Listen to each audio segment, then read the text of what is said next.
কোনো অপ্রত্যাশিত ভয়ে, যন্ত্রণায় কুঁকড়ে দুমড়ে মুচড়ে যাই যখন আমরা, তখন আমাদের সেই প্রিয় মানুষটার হাত ছুঁতে ইচ্ছে করে, তাকে ধরে থাকতে ইচ্ছে করে আঁকড়ে।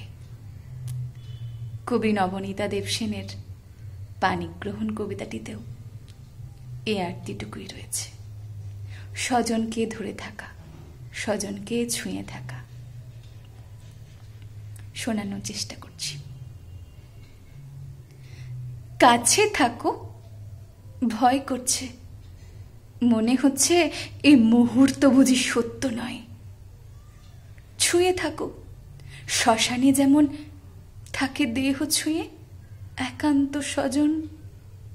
এই হাত, এই নাও হাত, এই হাত ছুঁয়ে থাকো যতক্ষণ কাছাকাছি আছো, অস্পৃষ্ট রেখো না। ভয় করে, মনে হয় এই মুহূর্ত বুঝি সত্য নয়।